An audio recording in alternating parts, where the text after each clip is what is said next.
বিকেলের সূর্য তখন ঢাকার আকাশে লালচে আলো ছড়াচ্ছে। রাহাতের দোকানের সামনে ছোট্ট গাছের ছায়ায় মায়া দাঁড়িয়ে।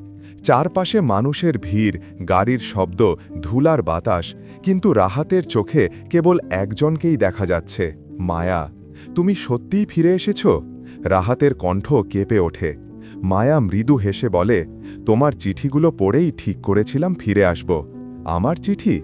হ্যাঁ, মায়া বলে, তুমি পাঠাতে না পারলেও তোমার প্রতিটি ডায়েরির পৃষ্ঠা যেন আমার কাছে পৌঁছে গিয়েছিল। নতুন সকাল, নতুন বাস্তবতা। পরদিন সকালেই মায়া আবার দোকানে আসে। দোকানের ব্যস্ত সময়, কিন্তু সবাই থেমে যায় যখন দেখে মায়া কাউন্টারে বসে হাসছে। রাহাত বলে, তুমি অফিসে যোগ দাওনি? না, মায়া বলে, আমি চাকরি ছেড়ে দিয়েছি। কি? কেন?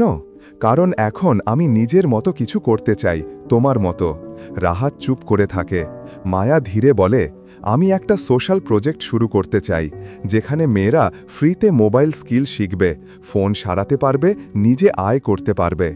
রাহাত অবাক হয়ে বলে, এটা তো দারুণ আইডিয়া। মায়া বলে, তুমি যদি সাহায্য করো আমি এটা সত্যি করতে পারবো। রাহাত মৃদু হাসে, আমি তো তোমার পাশে আছিই মায়া। নতুন উদ্যোগ, শি-টেক। কয়েক সপ্তাহের মধ্যেই দুজন মিলে প্রজেক্টের কাজ শুরু করে। নাম দেয় শি-টেক বাংলাদেশ।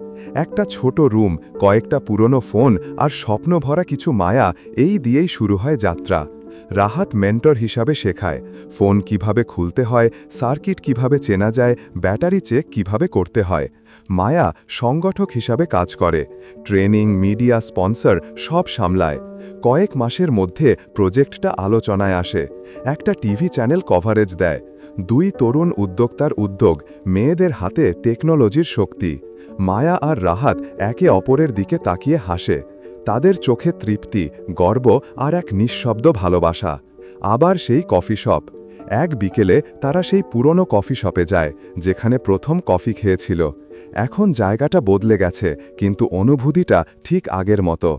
মায়া কফির কাপ হাতে বলে, তুমি জানো রাহাত, তোমাকে প্রথম দেখেই মনে হয়েছিল তুমি আলাদা।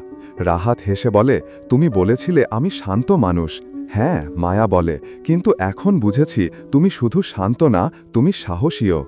দুজনেই চুপ করে থাকে কিছুক্ষণ। বাইরে বৃষ্টি পড়ছে, ঠিক যেমন সেদিন পড়েছিল। রাহাত মৃদু স্বরে বলে, মায়া, তুমি এখন কি চাও? মায়া তাকায় তার চোখে। চাই শান্তি, চাই এমন একটা জীবন যেখানে কাউকে হারাতে না হয়। এক অপ্রত্যাশিত খবর। কয়েকদিন পর মায়া অফিসে যায় সরকারি রেজিস্ট্রেশনের কাজ করতে। সন্ধ্যায় ফিরে এসে বলে, রাহাত, একটা খবর আছে। কি? আমার বাবা অসুস্থ, গ্রামের বাড়িতে ফিরতে হবে কিছুদিনের জন্য। রাহাত চুপ। তুমি যাবে? যেতেই হবে, কিন্তু এবার আমি হারিয়ে যাব না, প্রতিশ্রুতি দিচ্ছি। রাহাতের বুক ভারী হয়ে আসে। সে শুধু বলে, তুই ফিরে আয়, আমি এখানেই থাকব। গ্রামে ফেরা। মায়া গ্রামের বাড়িতে পৌঁছে চিঠি পাঠায়, রাহাত, এখানকার বাতাসে এখনও তোর দোকানের গন্ধ পাই। আমি বাবার যত্ন নিচ্ছি, কিন্তু তোর কথা প্রতিদিন মনে পড়ে। রাহাত চিঠিটা বুকের কাছে চেপে ধরে। দোকানের পাশে নতুন সাইনবোর্ড লাগায়, Rahat take care, in collaboration with She Tech. সবাই জিজ্ঞেস করে, শি-টেক আবার কি? রাহাত হাসে, এটা শুধু একটা প্রজেক্ট না, এটা আমার জীবনের অংশ। একদিন হঠাৎ দুপুরে দোকান ব্যস্ত, ঠিক তখন বাইরে এক গাড়ি থামে। দরজা খুলে নামে মায়া, গ্রামের পোশাক, চোখে হালকা ক্লান্তি, মুখে তৃপ্তির হাসি। রাহাত দৌড়ে গিয়ে বলে, তুই ফিরে এসেছিস? মায়া বলে, হ্যাঁ, এবার চিরতরে। তোর বাবা? ভালো আছেন, আমি আমার জায়গায় ফিরে এলাম। রাহাতের চোখে জল চলে আসে। মায়া হাত রাখে তার হাতে। আমি বলেছিলাম হারিয়ে যাব না। নতুন সূর্যোদয়। শি-টেক এখন বড় প্রজেক্টে পরিণত হয়েছে। দেশের বিভিন্ন জায়গায় মেয়েরা ট্রেনিং নিচ্ছে, নিজেরা সার্ভিস দিচ্ছে। মিডিয়ায় রাহাত ও মায়ার নাম ঘুরছে, প্রেরণার প্রতীক, টেক দুনিয়ায় বন্ধুত্বের সাফল্য। মিডিয়া একদিন জিজ্ঞেস করে, আপনাদের সম্পর্ক কিভাবে সংজ্ঞায়িত করবেন? রাহাত মৃদু হাসে, আমাদের সম্পর্ক হল বিশ্বাস আর স্বপ্নের সমন্বয়, যেখানে ভালোবাসা শব্দের ভেতর না, কাজের ভেতর বেঁচে থাকে। মায়া তাকিয়ে বলে, ঠিক বলেছ রাহাত, ভালোবাসা মানে পাশে থাকা, না বলেও বোঝা। অধ্যায়ের শেষ লাইন। সূর্য অস্ত যায়, কিন্তু তাদের গল্প থেমে থাকে না।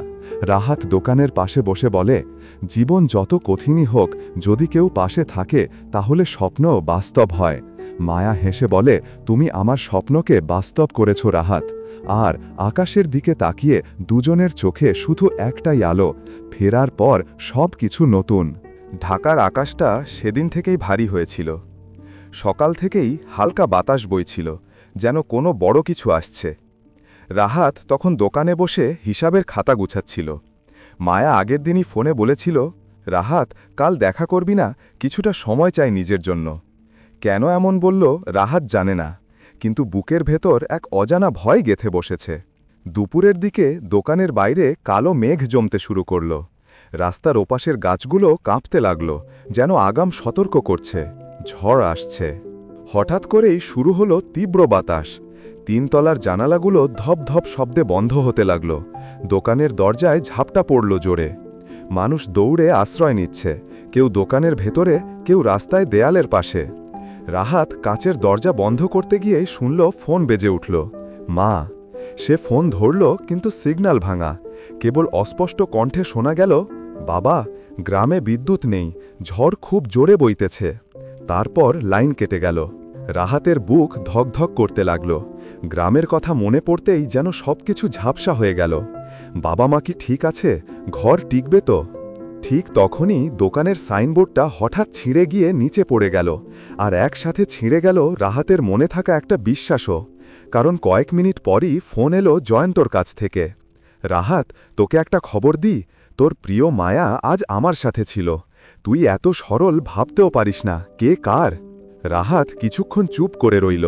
মনে হচ্ছিল যেন পৃথিবী থেমে গেছে। বাইরে ঝড় গর্জে উঠছে, আর ভেতরে ভেঙে পড়ছে তার সমস্ত স্বপ্ন, ভালোবাসা আর বিশ্বাস। চোখের সামনে অন্ধকার নেমে এলো। বাতাসে ধুলো উঠছে, কাচের দরজায় বৃষ্টি আছড়ে পড়ছে। রাহাত চেয়ালে বসে মাথা নিচু করল। সব কিছুই বুঝি মিথ্যে ছিল? ঝড়ের পর নীরবতা। ঝড় থেমে গেল এক সময়। বৃষ্টির ফোঁটা তখন ধীরে ধীরে ছাদের কিনারা বেয়ে নামছে। রাস্তায় নেমে এসেছে পানু, মানুষ ধীরে ধীরে বাইরে বের হচ্ছে। রাহাত তখনও চুপচাপ বসে। হিসাবের খাতা খুলে আছে সামনে, কিন্তু চোখে পানি। সে বুঝতে পারে এই ঝড় শুধু বাইরের না, জীবনেরও এক অধ্যায় উড়িয়ে নিয়ে গেল। মোবাইলে মায়ার নামটা এখনও ঝলক দিচ্ছে, কিন্তু সে ফোনটা ধরে না, বরং জানালার বাইরে তাকিয়ে বলে, একটা ঝড় মানুষকে অনেক কিছু শেখায়। সব কিছু ভেঙে গেলে তবেই বোঝা যায় কে আসল, কে অভিনয়। অধ্যায়ের শেষ। সন্ধ্যা নেমে এসেছে। আকাশে এখন একটা ম্লান চাঁদ দেখা যাচ্ছে। বৃষ্টির পরে যে শান্তি আসে, সেটাও যেন কেমন ভারী আজ। রাহাত দোকানের আলো নিভিয়ে বেরিয়ে পড়ে রাস্তায়।